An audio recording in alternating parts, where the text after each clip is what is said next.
समः शत्रौ च मित्रे च तथा मानापमानयोः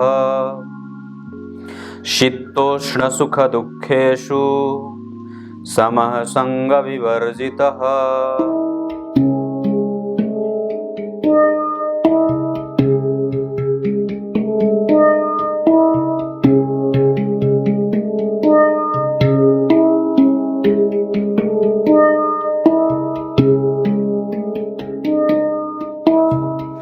नमस्कार, एक बार फिर से उपस्थित हूं आप सबके सामने बुधवार के बाद गुरुवार के कार्यक्रम में। स्त्री जातिकाओं की कुंडली को जब आप समझने चलते हैं तो बहुत सारी चीजें निकल करके सामने आती हैं। मैंने अभी पिछले कई दिनों से लगातार स्त्री जातकों की कुंडली पे ही कार्यक्रम बनाने शुरू किए हैं, जिसमें से आज आपको मैं किसी भी स्त्री जातक की कुंडली में सप्तम भाव को देख करके उसके सौभाग्यशालिता को कैसे परिभाषित किया जाएगा, इस पे ये कार्यक्रम केंद्रित है। शुरू करते हैं आज का कार्यक्रम। कहीं नहीं जाना है, बिल्कुल बन के रहिएगा। कार्यक्रम के आरंभ में मैं बोले गए गीता जी के श्लोक का अर्थ भी बताने वाला हूं, और हमेशा ही कार्यक्रम प्रत्येक दिन देख करके कार्यक्रम के कमेंट में अवश्य ही जय श्री कृष्णा लिखा करिए। हाँ, ये बात आवश्यक है। पहला सूत्र ये कहता है, जन्म कुंडली के सप्तम भाव में किसी शुभ ग्रह की राशि बनी हो या सम संख्या की राशि बनी हो, जैसे 2, 4, 6, 8, 10 में से शनि तो पापग्रह हो गए, 8वीं मंगल पापग्रह हो गए, पर सम संख्या की राशि यहां बनी हो तो अच्छी बात होगी। ये पहला सिद्धांत। दूसरा, कोई शुभ ग्रह यहां बैठा हो, चंद्रमा, बुध, शुक्र, गुरु, तो ये सौभाग्यशालिता का परिचय होगा। तीसरे नंबर पे, इस पे किसी शुभ ग्रह की दृष्टि पड़ती हो, कहीं से भी एक शुभ ग्रह या 2 शुभ ग्रह कम से कम इसको देख रहे हो, एक गुरु और एक शुक्र, या शुक्र या बुध या चंद्रमा या गुरु, और इस भाव का अधिपति अगर इसको या तो देख लेता हो जातिका की कुंडली में, तो ऐसी जातिकाएं सौभाग्यशाली और सुंदर पुत्र को प्राप्त करने वाली होती हैं। उसका पति उसे प्रेम करने वाला होता है और निश्चित रूप से वो श्रेष्ठ दाम्पत्य की निशानी होती है, क्योंकि ये सप्तम भाव जो है वो आपके स्पाउस का होता है, आपके पति का होता है। निश्चित रूप से अगर यहाँ पे शुभ प्रभावों का प्रभाव ज्यादा रहेगा तो इसे अच्छा कहेंगे। ये पहला सिद्धांत। अब दूसरे सिद्धांत पे लेके आता हूं। दूसरा सिद्धांत बड़ा अद्भुत है और अनोखा है। कैसे? मैंने जहां पहले पॉइंट में ये बात कही थी कि यहाँ पे शुभ प्रभाव ज्यादा हो, लेकिन अब क्या है कि अगर सप्तम भाव पे कोई पापग्रह की दृष्टि हो, कोई पापग्रह बैठा हो और ये पीड़ित हो, ध्यान से समझिएगा, अगर सप्तम भाव पापक ग्रहों की राशि बनी हो, कोई पापग्रह बैठा हो, पापग्रह की कुदृष्टि जाती हो, और जन्म कुंडली में नवम भाव में अगर कोई शुभ ग्रह बैठा हो या नवम भाव को कोई शुभ ग्रह देखता हो, और अष्टम भाव पे अगर कोई शुभ ग्रह की दृष्टि हो या कोई अष्टम भाव में शुभ ग्रह की राशि बनी हो और वहीं वो बैठा हो, क्या बात कही, यहां पे पापक प्रभाव हो, लेकिन यहां पे किसी शुभ ग्रह की दृष्टि पड़ती हो या यहां भी कोई शुभ ग्रह बैठा हो या दृष्टि पड़ती हो, तो इसका दोष खत्म हो जाता है। ये बात बहुत याद रखने वाली है, क्योंकि आप लोगों को ये बात नहीं पता होगी कि अगर ये भाव कमजोर हो रहा होगा तो नवम भाव और अष्टम भाव के मजबूत हो जाने से ये प्रभाव शून्य हो जाए, या फिर इसका भी प्रभाव अच्छा ही मिलने लगता है, क्योंकि इसका ये साहस है और इसका ये धन है कि नहीं बात? सप्तम भाव का धन और सप्तम भाव का पराक्रम, सप्तम भाव में ऊर्जा, तो ये अगर दोनों भाव ठीक रहेंगे तो सप्तम भाव भी आपका कुछ बिगाड़ नहीं पाएगा। ऐसा इस सिद्धांत का रहस्य है। अब तीसरे सूत्र पे लेके आता हूं।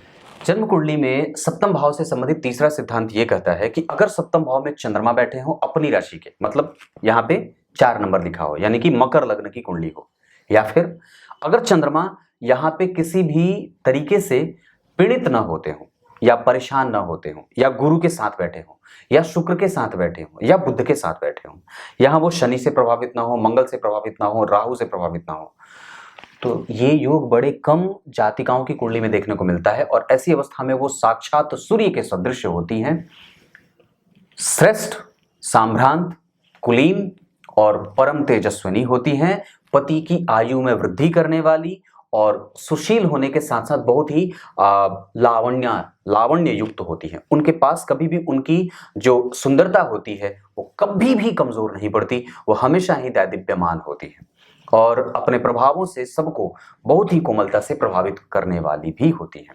क्या बात है, यहां या तो गुरु और चंद्रमा बैठे हो, या तो फिर यहां पे जिस भाव की स्थिति बनी है उस भाव का अधिपति खाली यहीं बैठा हो। तो ये बात, या गुरु और चंद्रमा का योग अगर सप्तम भाव में लगा हो तब तो और कहने की कोई बात ही नहीं है। ये तीसरा सिद्धांत था। अब चौथे सिद्धांत पे लेके आता हूं। ये सप्तम भाव से संबंधित जो आपको मैं सिद्धांत बता रहा हूं, अगर इसमें से कोई भी एक आपकी कुंडली पे लागू हो जाए तो निश्चित रूप से वो उतना ही फलदायी होगा। कोई आवश्यक नहीं कि पांचों सिद्धांत लागू होते हों, कोई एक भी लागू हो जाए तो भी आपकी कुंडली सफल मानी जाएगी। जन्म कुंडली के 7वें भाव के स्थिति में अगर आप आए और यहां पे कोई भी ग्रह उच्च का बैठा हो, जैसे शुक्र उच्च के बैठे हो, गुरु उच्च के बैठे हो, मंगल उच्च का बैठा हो, शनि उच्च के बैठे हो, विशेषतः अगर शुभ ग्रह उच्च होकर के बैठे हो तो ये बहुत ज्यादा अच्छी बात होती है। और ऐसी अवस्था में उसका दाम्पत्य कभी टूटता नहीं है, दाम्पत्य किसी भी तरीके से नकारात्मक नहीं होता और उसकी कुंडली का प्रभाव हमेशा बना रहता है, हमेशा बना रहता है। आपको बिल्कुल भी डरने की कोई आवश्यकता नहीं है। वो चाहे मंगलिक हो, चाहे कुंडली में बाकी और भी चीजें कितनी ही समस्या से ग्रसित दिखती हों, पर अगर ये बात बन रही है कि कोई भी ग्रह यहां उच्च का बैठा हो तो वो सारे दुर्योगों का शमन हो जाता है और परिणाम शुभ मिलने लगते हैं। पांचवा और आखिरी सिद्धांत यह है कि जन्म कुंडली के सप्तम भाव में शुक्र और बुध बैठे हों, यहीं पे, बाकी और कोई ग्रह नहीं। जन्म कुंडली के 7वें भाव में शुक्र और बुध बैठे हों तो व्यक्ति परम तेजस्वी, सौभाग्यशाली, सुंदर पुत्र रत्न को देने वाली और धनाढ्य वर्ग से आती है और उसका मन सदैव ही सबको आकृष्ट करने के साथ साथ संतुलन के साथ काम करता है। अनुभवी होने के साथ साथ गूढ़ और रहस्यमय चीजों की जानकार भी होती है, जैसे ज्योतिष, जैसे शास्त्र, जैसे धर्म, जैसे अध्यात्म, जैसे चिंतन, जैसे योग, जैसे दुनिया के अन्य साधन जो बने हैं, जो साधनाओं से युक्त हैं, उसकी जानकारी रखने वाली होती है। ये जन्म कुंडली के 7वें भाव के 5 प्रमुख सिद्धांत मैंने आपको बताए हैं। इसको अपनी कुंडली पे अवश्य लागू करके देखिए। अगर ऐसी बात होती है तो निश्चित रूप से आपकी कुंडली श्रेष्ठतम कुंडलियों में से एक होगी। अब आइए आपको गीता जी के श्लोक का अर्थ बता देता हूं। गीता जी के 12वें अध्याय के 18वें श्लोक में भगवान ने अपनी शर्त बताई है, जो सुख और दुख में हमेशा एक जैसा हो, जिसको प्राप्त होने से भी कोई दिक्कत नहीं है और फूला न समाता हो और न प्राप्त होने पे भी वो समस्थिति को बना करके रखने वाला है, जो मित्र और शत्रु के साथ सबके साथ एक जैसा व्यवहार करने वाला है, जो किसी के भी ईर्ष्या से मुक्त हो, अपने आप को रखा हो, कोई भी अगर आगे बढ़े तो उससे उसको ईर्ष्या न होती हो और हमेशा ही मेरे पास आने की उसकी चेष्टा और मेहनत लगी हुई हो, ऐसे लोग मुझे बड़े पसंद हैं और ऐसे लोगों को मैं जल्दी ही अपने यहाँ स्थान दे देता हूँ। बुला नहीं लेते, मतलब कहने का है कि उनके पास उनकी भक्ति उनको प्राप्त हो जाती है। और निश्चित रूप से यही सबसे ज़्यादा सर्वोत्तम स्थिति है कि आप किसी में भी बंध के न रहें। जीवन से मुक्त होने के पीछे आपका प्रयास कितना है, इस बात पे अवश्य ध्यान लगाने की आवश्यकता है। कुछ इसी तरीके से आज के कार्यक्रम का समापन करते हैं। तब तक के लिए इजाजत दीजिए। कल एक बार फिर से उपस्थित होंगे आप सबके सामने। तब तक के लिए बहुत बहुत नमस्कार।